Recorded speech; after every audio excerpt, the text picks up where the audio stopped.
In my previous life, my elder sister and I wed on the very same day. She, possessing a forthright disposition fostered by years of martial training, ascended to the position of crown princess. Yet, within mere days of her arrival at the Eastern Palace, she found herself embroiled in conflict, ultimately fracturing the crown prince's bones and receiving a poisoned chalice as a reward for her actions. As for me, lacking physical prowess and adept only in the subtleties of strategy, I accompanied the National Protector General on a grueling journey to the frontier, only to succumb to exhaustion before reaching our destination. In this new life, I exchanged a knowing glance with my elder sister. In perfect harmony, she and I switched our litters. On the day of her wedding, my elder sister, Wei Qing, hid in a corner, weeping inconsolably, her makeup smeared from repeated tears. Having trained in martial arts since childhood, she seldom cried, not even when chastised by her master or during her wedding. Indeed, the circumstances of her wedding in her past life starkly contrasted with today's events. That day, she was filled with exuberance, resolutely determined to become the most formidable princess consort in history. It dawned on me that my sister had also been reborn. In her previous life, she entered the Eastern Palace as the crown princess. She recounted that Crown Prince Yang Jin was far from the benevolent figure portrayed by society. Rather, he was quick to punish his subordinates at the slightest displeasure and indulged in debauchery without restraint. Eventually, she could no longer endure it and, in a fit of rage, kicked the crown prince, breaking his left arm. That very night, she was presented with a cup of poisoned wine. Meanwhile, I accompanied the national guardian, General Ng Tianzhua, on a perilous journey to the frontier. The endless, beautiful snowfall was stunning, yet the biting cold was life-threatening. General Ng had long since given me his only fur cloak, driving the carriage tirelessly toward the camp. However, my frail constitution could not withstand the harshness, and I did not survive to see the dawn. I grasped my sister's hand, saying, "Ng Tianzhua is a virtuous man who has treated me with great respect throughout our journey. You are strong, sister. Marrying him will surely bring you a lifetime of happiness." She shook her head, adamantly refusing. "But what of you, Qian? Yang Jin is a depraved man with a heart as venomous as a snake. How could I possibly send my sister into the tiger's den? Did you forget how I dealt with Father's vile concubines?" I retorted. Upon hearing my words, she finally acquiesced. Thus, my sister and I found ourselves in a bridal sedan chair, exchanging husbands. Before departing, I insisted she take several carts of warm clothing to share with the women and children in the frigid lands, and I implored our master to prepare some medicinal herbs for her, just in case. My sister, biting her teeth in regret, lamented, "You have been so thoughtful for me, Qian, yet I resent that I lacked the experience in my past life and met my end prematurely." After listening to my sister's tale, I had a basic understanding of the crown prince. However, two matters perplex me. If Yang Jin truly resorted to unscrupulous means for power, why would he grant my sister death? Killing her preserved his facade, yet he married her to leverage the Yang family's influence.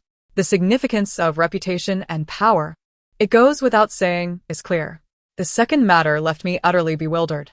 It was what my sister whispered to me before her departure, repeating insistently, "Qian, do not forget." But was it truly Yang Jin as Achilles' heel?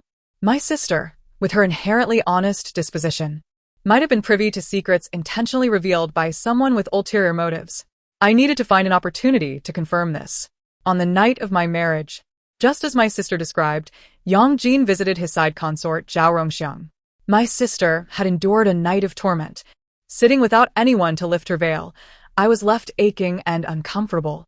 I shook my head and pulled off the red veil, thinking, my straightforward sister is commendable in every way, yet too naive. After enjoying a delightful repast, my maid, Xiao Tao, returned with a group of people. "Your Highness, the bathing water, flower petals, dancers, and musicians you requested are all ready." I instructed Xiao Tao to distribute 500 taels of silver. "Share this among everyone in the palace. Those present tonight shall receive triple the reward." The wisdom of our ancestors rings true. Where silver flows, fortune follows. I spent the entire evening in bliss, indulging in fine wine, listening to the enchanting music of the musicians, while bathing and watching the dancers. Several maids, having received their rewards, kneaded my shoulders with just the right amount of pressure. Everyone was eager to delight me, and I reveled in the joy of the moment. Your Highness, hurry and change. Steward Su has sent word that the Crown Prince is on his way here. Xiao Tao swiftly helped me don my wedding attire and cover my head with the veil. Unable to suppress my discontent, I exclaimed, "What a dampener to the mood." The dancers were performing splendidly. "Miss, you cannot regret this now. I warned you against being so ostentatious, yet you insisted on rewarding everyone in the palace. How could the Crown Prince not have heard?" I pinched her cheek playfully. "I merely invited him into the trap. I didn't expect him to arrive so soon. Who knows who the prince is and who the trap is for?" "It is Yang Jin." I discreetly squeezed Xiao Tao's hand, signaling her to leave. Should my antics provoke the Crown Prince, she too would suffer the consequences. Once Yang Jin sat beside me, he shifted away slightly. Why does the Crown Princess remain silent? I glanced down, noticing he had not changed out of his wedding attire. My suspicions were confirmed. He delayed his arrival to gauge my reaction. In that case, I feigned ignorance to his question, eager to test his limits while hoping he would soon remove my veil, which was uncomfortably pressing against my neck. Since the Crown Princess is unwilling to converse with me, I shall take my leave. Clever as a fox, let us see who is more cunning. I continued to feign silence, but raised my hand to rub the back of my neck. A light laugh drifted from outside the veil, and moments later, it was lifted to reveal an exceptionally handsome face, even more striking than the rumor suggested, surpassing even the likes of Pan. I reached out to caress his face. So handsome. His eyes sparkled with recognition. "We have met before, haven't we?" "Not to my knowledge," I replied. Before I could further explore this, Steward Su's voice called from outside, "Side consort, you cannot enter now." The Crown Prince and the Crown Princess. Yang Jin cast a knowing glance at me, and I withdrew my hand from his face. "Steward Su, please allow Sister Zhao to enter. The Crown Prince and I have yet to remove our garments." Upon seeing me, Zhao Rongxiang burst into laughter, disregarding the still-seated Yang Jin, and grasped my hand. "What a coincidence, Qingmei, do you remember me?" Xiao Tao looked at me anxiously, her expression screaming, "Miss, she has realized you are an impostor." Yang Jin narrowed his eyes, an expression of amusement playing across his face, as if he could see through everything. The air in the room grew tense. I took out a handkerchief to dab my eyes, shaking my head slowly. "Please do not hold it against me, sister. I have forgotten many things, even my martial arts." As I spoke, I turned and buried myself in the quilt, crying heartily. Xiao Tao seized the opportunity to recount my severe illness from months prior, narrating it vividly. She explained how I had nearly lost my life due to that affliction, only to be saved by a miraculous physician whose remedy had restored me to health. Thus, many matters have escaped the eldest young lady's memory, including her martial skills. This performance nearly convinced me of its veracity. My sister had repeatedly emphasized this point. She had indeed met Zhao Rongxiang once, at the Lantern Festival when we were 12, which coincidentally marked the Empress Dowager's 60th birthday. The festival was grand, drawing the entire city to the streets. Amidst the merriment, the cries of distress erupted when several bandits abducted 2 girls. It was my elder sister who intervened to rescue them, none other than Zhao Rongxiang and her sister. My sister had recounted the details of that day to me in full. "Do not forget, sister, that exchanging marriages is a crime against the emperor, a matter of life and death." Having been inseparable from my sister throughout our lives, I could not recall her heroic act. She poked my forehead gently. "You, upon seeing a handsome young man, would embrace him and kiss him. That was not all. You even snatched his cloak, resulting in a thrashing from our mother." I remembered then. My beloved handkerchief had been taken by that insufferable boy, earning me a rare scolding from my mother. It was the first and only time she ever struck me. But how could I explain the sudden disappearance of my martial arts? Therefore, I devised a tale of illness, which conveniently resolved the issue of my law skills. Zhao Rongxiang wept more bitterly than I. "Sister Qing has suffered greatly. Your Highness, my sister is so heartbroken. May I accompany her tonight? It seems I was right to wait here, which suits my intentions perfectly." I grasped her hand in return and implored, "I beg you, dear sister, please recount the events of that day in detail." Yang Jin chuckled, appearing quite pleased. "Such mutual affection is splendid. Thus, you too shall serve me tonight." He embraced Zhao Rongxiang with one arm, while pulling me into his embrace with the other. Shameless. Scoundrel. Absurd to the extreme. Though I cursed inwardly, I still shyly nodded, my hands deftly untying Yongjin's belt. How could His Highness be so frivolous? Zhao Rongxiang broke free from the prince's grip, her eyes glistening like pear blossoms in the rain as she fled the room. Yongjin, towering over me by a head, encircled my waist and gazed down with an imposing presence. Why has the crown princess tied my belt again? I traced circles on his chest with my index finger. Because. With such an exquisite man so close, my mind short-circuited, and I stammered, unable to articulate my thoughts. Let me speak on your behalf. It is because, Miss Wei. The pressure on my lower back tightened further. Miss Wei is merely putting on an act. I took a deep breath to calm myself. Your Highness must have drunk too much. Let me assist you in resting early. Yongjin tilted his head to glance at me, shaking it gently. After a long pause, he tucked a strand of hair behind my ear. I know you are Wei Qian, the second daughter of the Wei family. I pretended to be angry, pushing him away and pulling up the covers. Your Highness, please maintain your dignity. Such words not only tarnish my reputation but also that of my sister. How could a maiden yet to be married have encountered your Highness? In truth, I was contemplating where things had gone awry. My father usually shunned social interaction, which meant few in the palace had seen my sister and me. Unless one were familiar, it would be nearly impossible to distinguish between us twin sisters. The only person in the East Palace I was acquainted with was Xiao Tao, but she would never betray me. Who could it be? Before I could piece it all together, the person beside me began tugging at my covers. Perhaps realizing it was futile, he simply removed my shoes, lifting both me and the blanket into the inner side of the bed.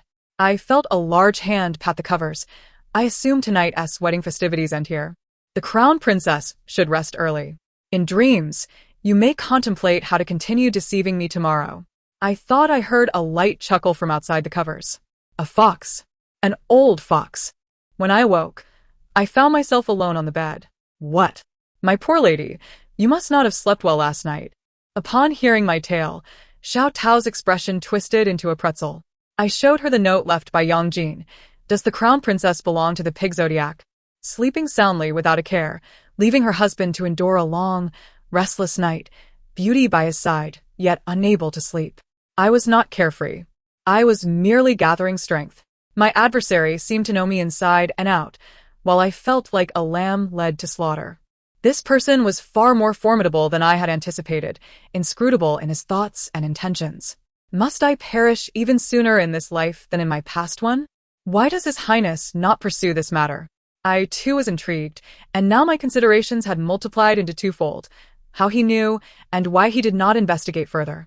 Xiao Tao's eyes darted, and she exclaimed, I understand, my lady. His Highness seeks to torment you until you break.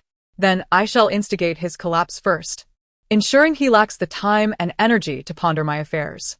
That evening, when Yongjin returned to the manor, I prepared a grand gift for him. Xiao Tao and I crouched on the rooftop to spy. My lady, you are wasting silver. You have summoned 50 beauties at once. Since my sister claimed he was debauched, I decided to go all out. He certainly lived up to my sister's assessment, as all 50 women remained. He had one in each arm, 3 seated on his lap, and his face was covered in lipstick marks. What a spectacle! My lady, might we develop eye infections?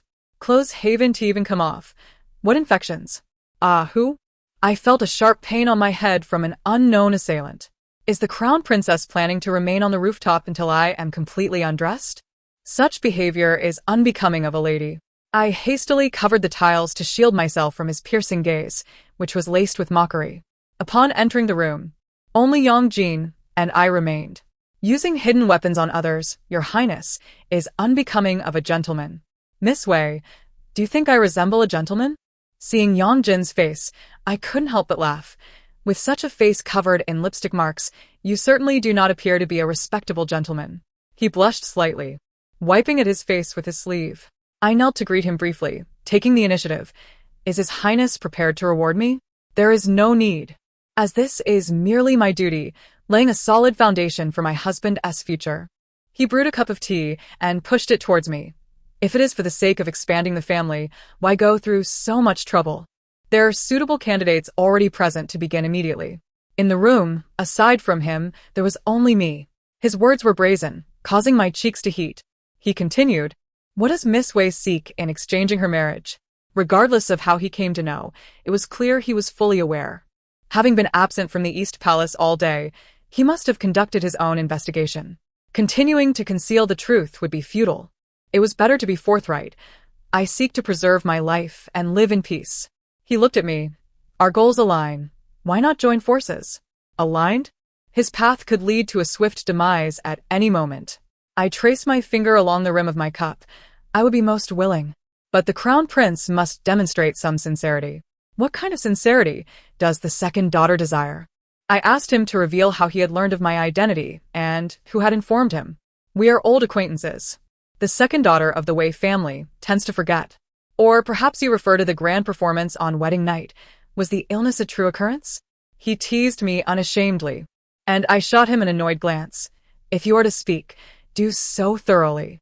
Seeing his expression, I suddenly felt unafraid and was convinced that he was not the one who had murdered my sister in my past life. That was the look of a fox who has begun to trust someone. He placed a handkerchief before me. It was the very handkerchief stolen from me when I was 12. So it was he. The one I wished to kiss at 12 was indeed him. Though the reality was far from that. The lanterns flickered as I felt faint and returned to the carriage to rest. I overheard a plot to kill a young master, fair-skinned, handsome, adorned in a peony-patterned cloak, accompanied by a limping aunt. Before long, such a young master actually passed by.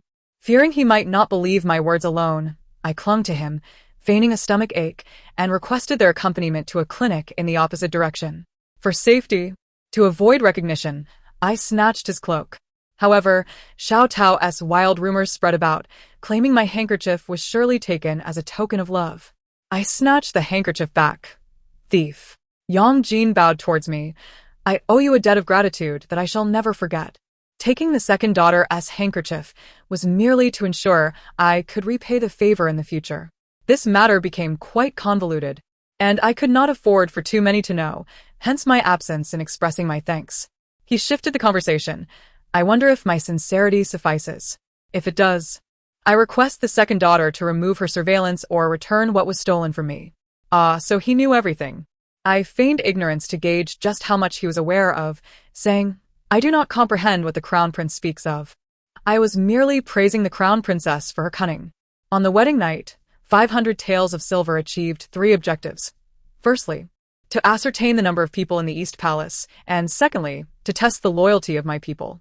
Moreover, it is essential to discern which locations are under vigilant watch and which are utterly devoid of any guardians. Furthermore, it presents an opportunity to glean information from the unsuspecting servants. The world lauds the prince for his wisdom, a sentiment I wholeheartedly echo at this moment.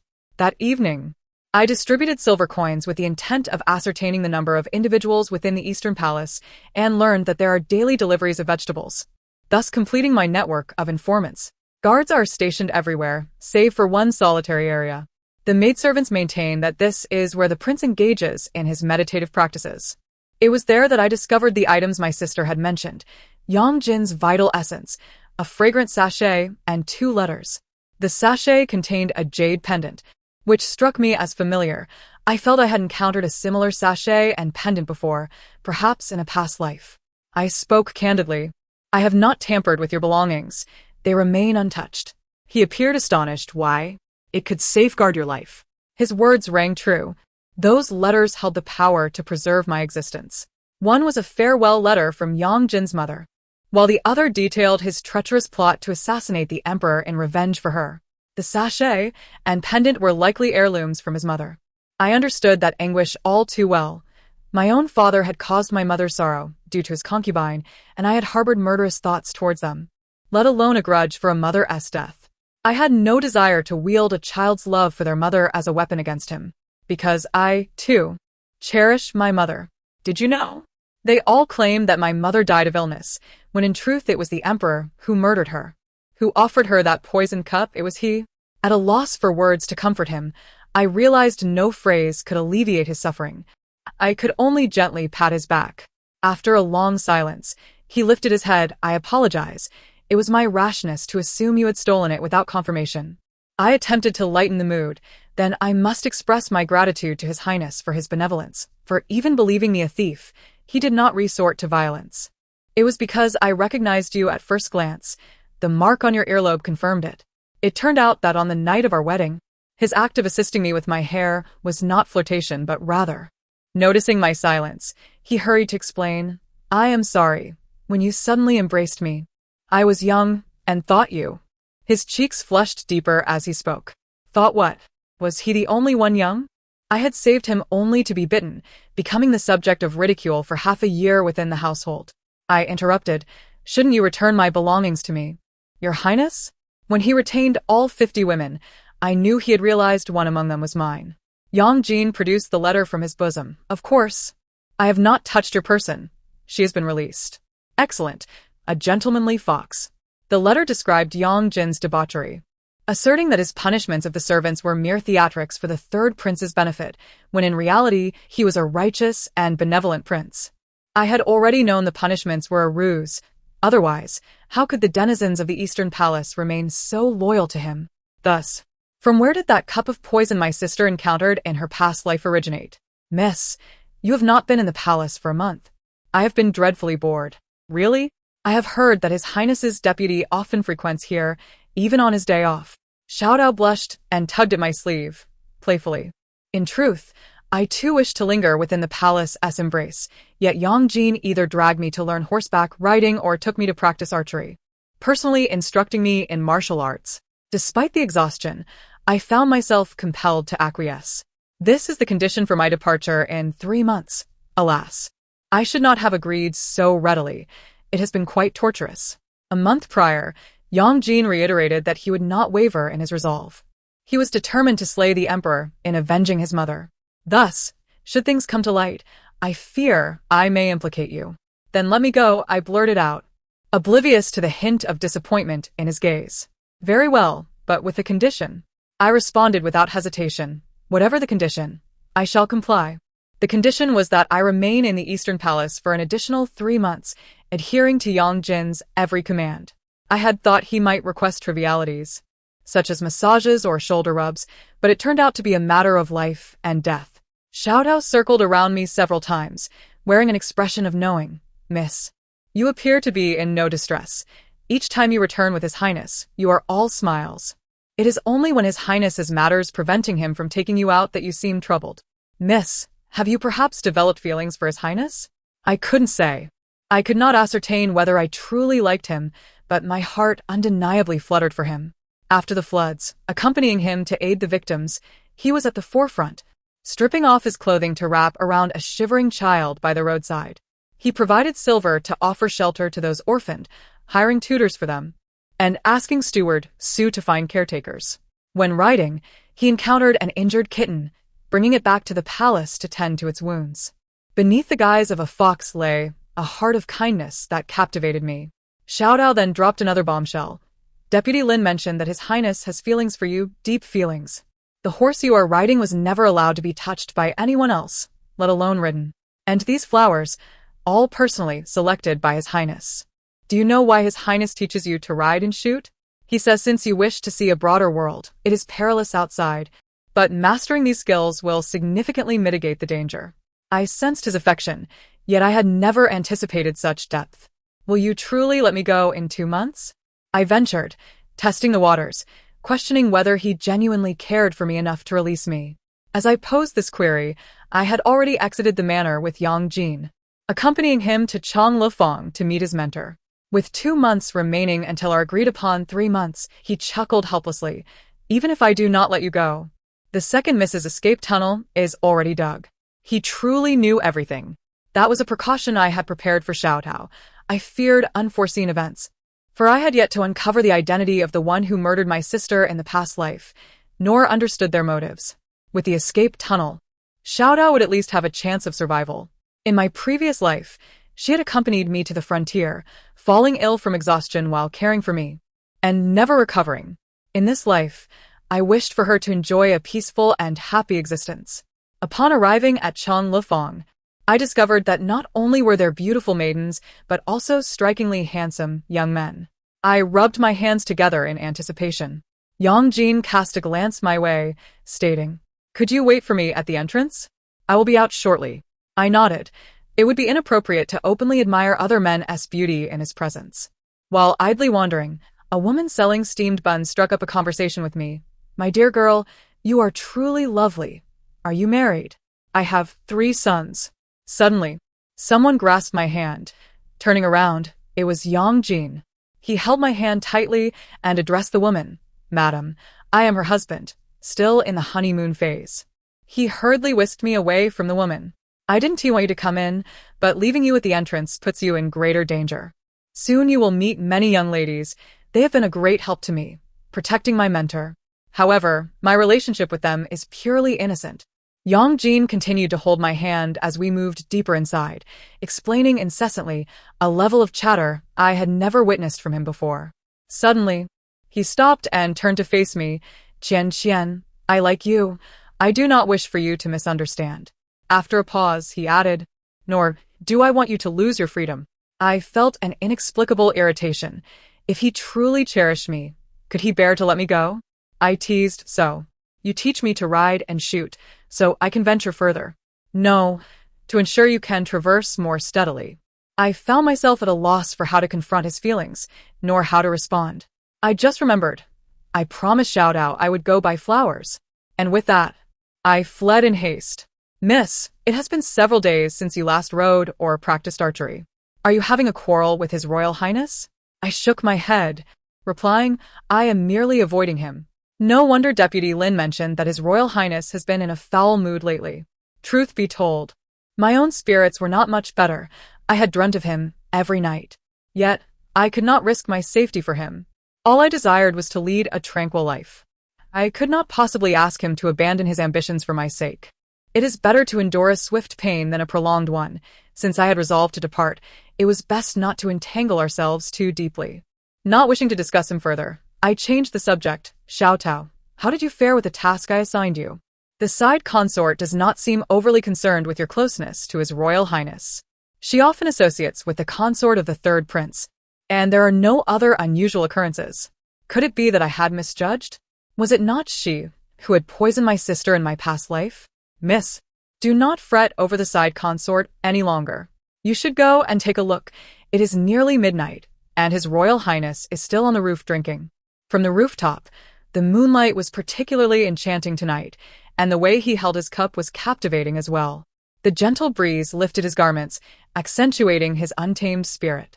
I seated myself beside him. "Did you not say you never drown your sorrows in drink?" He gazed at me, his eyes shattered. "I am faced with a dilemma. Do you recall the day we aided the victims of the disaster? The people praised us for having a benevolent emperor. He opened the granaries and allocated substantial funds for the relief of the afflicted. Did you know? He even dispatched trusted officials to oversee the implementation. The populace lauds him as a wise ruler, providing them with a stable existence. Qian, if I truly were to kill him, would that be a grave mistake? But why did he poison Mother? They once loved each other so deeply. For my mother, I must slay him. For the people, I." His turmoil and anguish compelled me to embrace him. "It is all right, Yang Jin. Should you kill him, you will become a far better emperor, surpassing him in every way." My tone was resolute, for I firmly believed in Yang Jin's potential as a just ruler, one who possessed both valor and wisdom. He gently kissed my forehead. "But I do not wish to lose you. I cannot bear the thought of you leaving me." The following day, I was placed under house arrest. The entire palace was aware that I had defied His Royal Highness, inciting his wrath. Bored and restless, I opened the letter my sister had written to me once more. Having skimmed it yesterday, I now comprehended the reasons behind my past demise. My sister's letter conveyed that they had arrived safely and mentioned, had it not been for the general wrapping me in his cloak each night, I fear I would not have endured. It is only now that I realize how cold and harsh life was for you, dear sister. The clarity of love and indifference is stark. In my previous life, I perished from the cold without ever receiving a single embrace from the general. Perhaps this new marriage was indeed a fortuitous change. Her letter also recounted an encounter with a beautiful woman in a village who provided them with warm soup. It was the same in my past life. She truly was a remarkable person. As I dozed off, I heard the door creak open, and without looking up, I asked, Xiao Tao, what delicious treat have you brought this time? Qing Mei, it is I. I rose to see Zhao Rongxiang entering with a tray, her expression a mix of amusement and mockery. Upon the tray sat a cup of wine in a jade-green cup, identical to what my sister had described. I feigned ignorance. What is this, sister? It is a gift from His Royal Highness. You have angered him, and to prevent any repercussions for the Wei family, you should drink. In my previous life, after my sister struck the prince, she was also placed under house arrest, with Zhao Rongxiang delivering the same words. After my sister's outburst, she feared the consequences for her family, and coupled with her disappointment in His Royal Highness's character, she downed the wine and ended her life. I grasped the cup and declared, have the prince come in person. Otherwise, I shall not drink. She smiled coldly, pressing a dagger to my throat. I fear you may not have the time to wait. Had my sister not consumed that wine in her previous life, she would have been dispatched by other means. Just as I found myself now. I inquired, why? Is it because of the third prince? Who said that? It has nothing to do with the third prince. I lowered my voice. Sister, I too was sent by the third prince. Zhao Rongxiang paused for a moment. You lie. He has stated he only trusts me and would never send anyone else. Seizing the opportunity while she was distracted, I employed the self-defense techniques Yang Jin had taught me, gripping her wrist and disarming her. I called out towards the wardrobe. Thank you, master, for the self-defense techniques. Please come out. Yang Jin ruffled my hair.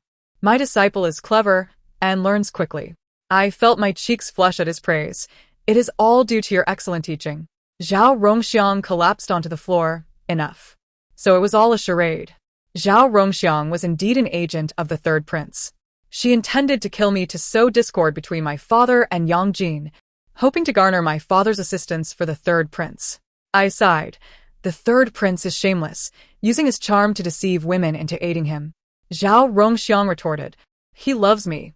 I am willing to assist him. Yang Jin interjected, if he truly loved you, he would not subject you to such tasks. Zhao Rongxiang laughed heartily. His Royal Highness is so knowledgeable about love, yet he is surrounded by deceivers. You might as well inquire of the crown princess about her true identity. So, it was Zhao Rongxiang who had been eavesdropping on the letters. When Xiao Tao delivered the letter to me yesterday, I had already suspected tampering. I have informed the third prince. I trust the emperor is already aware. The Wei family has committed treason and will face execution. Perhaps His Royal Highness should seek assistance elsewhere. Miss Wei, in the end, you shall not escape death. Before dawn, Yang Jin entered the palace. He assured me he would handle the situation, and I knew he would take full control of the matter, claiming the marriage arrangement was entirely his doing. Indeed. When evening arrived, he was carried back in. I rushed to see him, only to be blocked by Deputy Lin at the door. He appeared to have been crying recently. The crown princess seeks to atone. His Royal Highness has commanded that no one is permitted to enter. Very well. I shall ask you one question. How many times did he suffer? His Highness has ordered that I cannot say. All right then, tell me this. Did he eat anything today? Replying to the crown princess, His Highness said he had eaten. I sat at the door for a long time, yet he still did not see me, making it clear that he must be in excruciating pain. 3 days later, he finally instructed steward Su to summon me. He lay on the bed, smiling at me. Come here. I had taken 100 deep breaths outside, but upon seeing him, the tears streamed uncontrollably down my face. I crouched before him. It hurts, does it not? He raised his hand to wipe my tears away. Do not cry. Seeing you in tears pains me more. Why did you not show the emperor the sachet and the jade pendant? Along with my sister's letter had come a sachet and a jade pendant, but my sister had been cautious, ending her letter with, having been away from home for so long, I miss our beloved red bean pastries dearly. This was a secret code we had established, indicating that something important had been sent there. Upon seeing the sachet and jade pendant, I realized why the sachet and jade pendant belonging to the prince seemed familiar. They were identical. In my previous life, during our passage through that small village, the beautiful woman had entrusted me with those items upon hearing of my sister's marriage to the prince. I am an old acquaintance of the prince. These 2 trinkets are my congratulatory gifts to the crown princess.